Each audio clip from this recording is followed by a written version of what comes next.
Democrats and abortion rights advocates scored a string of victories in this week's off-year elections, including in conservative states.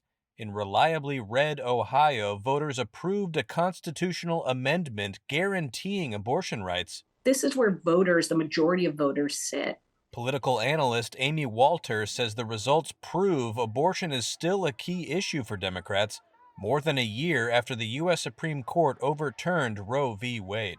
I think the takeaway for Democrats should be that the issue of abortion, which was critical to Democrat success in the 2022 midterms, remains a very potent issue, and quite frankly, a very good issue for Democrats and their successes, whether it is at the state level or the federal level.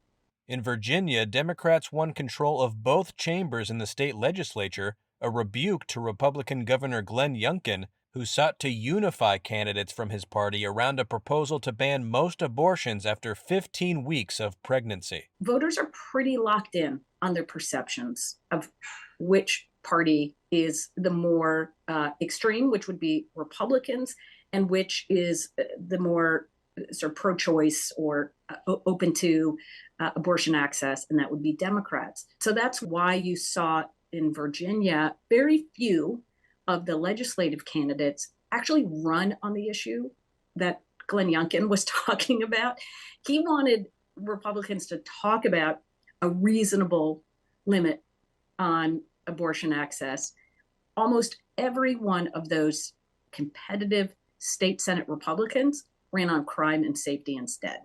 In Kentucky, Democratic Governor Andy Beshear won a second four-year term, defying the conservative lean of a state that voted for Donald Trump by more than 25 percentage points in 2020.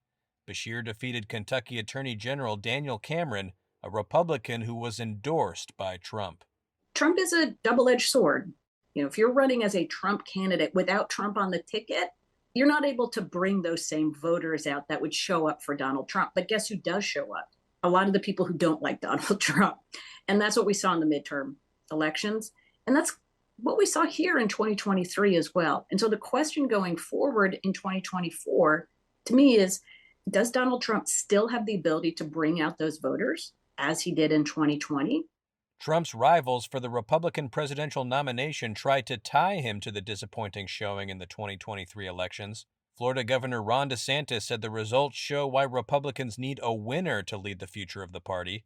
Former South Carolina Governor Nikki Haley said that after Republicans suffered big losses in the 2022 midterms, the pattern continues 1 year later. And former New Jersey Governor Chris Christie, who has been Trump's sharpest critic among his Republican challengers, called the former president, quote, electoral poison for the party.